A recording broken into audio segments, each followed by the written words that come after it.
मजबूत होता हुआ दिखाई दे रहा है आपके नजर से?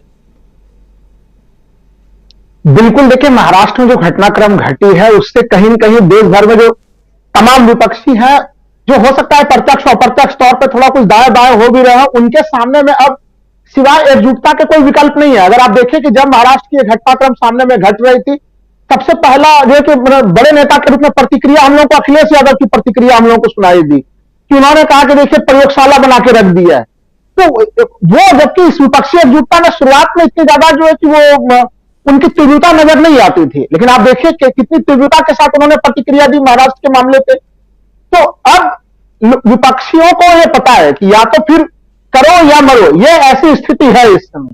अगर वो देखिए जो सवाल बार बार आप पूछ रहे हैं कि बिहार में क्या स्थिति होगी, बिहार में अगर मान लीजिए कि नीतीश कुमार चले जाते हैं या नीतीश कुमार सत्तारूढ़ पार्टी की राजनीति करते हैं, आज के समय में नीतीश कुमार की एक बड़ी व्यापक छवि बनी है विपक्षी गठबंधन को एकजुट करने के लिए। लेकिन भारतीय जनता पार्टी में क्या स्थितियां रही, किस तरह से उनके आसपास पूरा कैसा माहौल बनाया गया, तो वो एक पूरा का पूरा अतीत और इतिहास हम लोगों के समक्ष मौजूद है। वहां पे नीतीश कुमार के जाने के लिए कोई गुंजाइश नहीं है कि वो नीतीश कुमार फिर से पलटा मारते हुए बीजेपी में चले जाएं। अगर वो बीजेपी के खेमे से किसी को राजनीति करनी होगी तो इस देश में बहुजन समाज पार्टी का उदाहरण, ज्वलंत उदाहरण है। हम लोगों ने देखा है कि बहन मायावती जी ने एक तरह से बीजेपी के दबाव में अपनी राजनीतिक सक्रियता ही घटा दी। अब तो उनके टिकटों का वितरण भी तमाम हम लोग जो राजनीतिक विश्लेषण करते हैं तो उसमें दिखता है कि वो टिकटों का वितरण भी बीजेपी के लाभ हानि के दृष्टि से होता है। शायद उनके टिकटों का वितरण भी बीजेपी के हेड ऑफिस में ही होता होगा। तो इसलिए ऐसे स्थिति में जो एक सांप्रदायिक राजनीति स्थिति से राजनीति को नकारने वाले लोग और धर्मनिरपेक्ष राजनीति को प्रोत्साहन देने वाले लोग अगर है कहीं तो उनके पास कोई विकल्प नहीं। इसलिए बिहार बिल्कुल सुरक्षित है। ये भारतीय जनता पार्टी के तमाम लोग हल्ला मचा मचा के कह रहे हैं कि वो बिहार में टूट फूट होने वाली है, तो वैसी स्थितियां नजर नहीं आती। तो एक चीज मैं जरूर कहूंगा कि कभी कभी कॉन्फिडेंस में बहुत बड़ी गलतियां हो जाती हैं, और जो कहावत है हमारे धर्म ग्रंथों में, भारतीय जनता पार्टी हिंदुत्व को लेकर राजनीति तो करती है, लेकिन थोड़े हमारे धर्म ग्रंथों का अध्ययन करते हैं तो फिर वो विनाशकाली विपरीत बुद्धि का प्रयोग वो कभी नहीं करती। महाराष्ट्र में जो उन्होंने प्रयोग किया है, 27 जून को प्रधानमंत्री का बयान आता है भ्रष्टाचार के विरुद्ध लड़ने का, और 2 जून को आप भ्रष्टाचारियों को पुरस्कृत कर देते हैं। तो बताइए बीजेपी पे कौन विश्वास करेगा? क्योंकि माननीय प्रधानमंत्री का जो पूरा बयान था, उन्होंने बोला था कि एक एक भ्रष्टाचारी का हिसाब किया जाएगा, और वो हिसाब कैसा हुआ अभी पूरे देश के जनमानस में वो चर्चा का विषय बना हुआ है। हम लोगों ने पहले ही देखा कि 1 साल पहले अगर वहां पे देवेंद्र फडणवीस के साथ इस प्रकार का व्यवहार हुआ तो आज महाराष्ट्र में उनकी लोकप्रियता चरम के स्तर पर, और ये किसी सर्वे से नहीं दिख रहा है राजीव जी। तमाम जो विधानसभा के उपचुनाव हुए, पैक्स के चुनाव हुए, बाजार समिति के चुनाव हुए, उन तमाम चुनाव परिणामों में यह चीज दिख रहा है।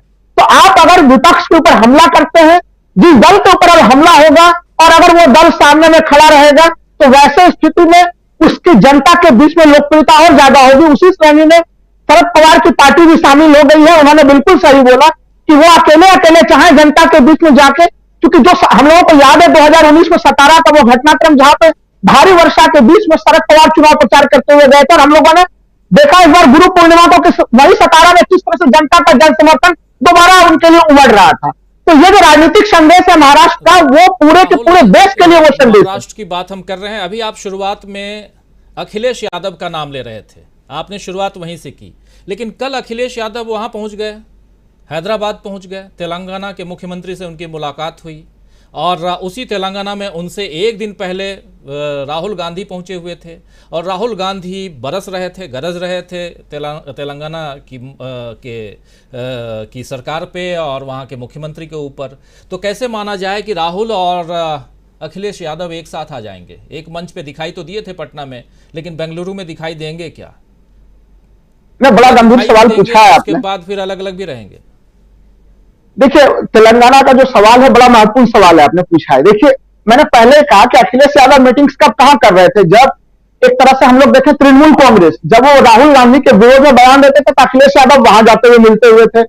वो एक तरह से जो है कि बीआरएस के नेताओं से मिलते थे। तो इसलिए मैंने अखिलेश यादव का उदाहरण दिया। और देखिए तेलंगाना, देखिए भारतीय राजनीति में कुछ जगह के पिक्चर बिल्कुल स्पष्ट होता है राजीव जी।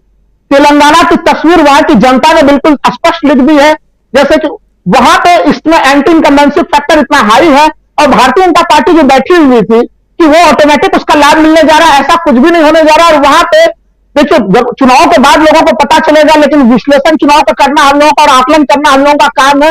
तेलंगाना में प्रचंड बहुमत के साथ कांग्रेस आ रही है। भारत जोड़ो यात्रा के प्रभाव वाले क्षेत्र में वहां पर 19 दिन तक तेलंगाना में भारत जोड़ो यात्रा चली थी।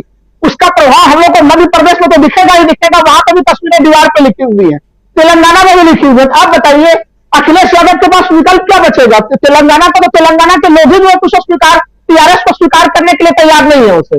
तो इसलिए अखिलेश यादव सरीखे जो नेता है, आपने जो ऊपर हेडिंग लगाया ना कि महाराष्ट्र में विपक्ष को एकजुट कर दिया, जो बीजेपी इस प्रकार की घटनाएं कर रही है और जनता जो दल बदलुओं को मुंह तोड़ जवाब दे रहा है, जो भारतीय जनता पार्टी की बी टीम बन के काम करती है उसको जो जनता जवाब दे रही है, वैसे स्थिति में अखिलेश यादव सरीखे नेताओं के पास सिवाय विपक्षी गठबंधन में शामिल होने के अलावा कोई विकल्प नहीं। बिल्कुल बिल्कुल, कोई विकल्प नहीं बचा है। शायद इसलिए आ रहे हैं कि अखिलेश यादव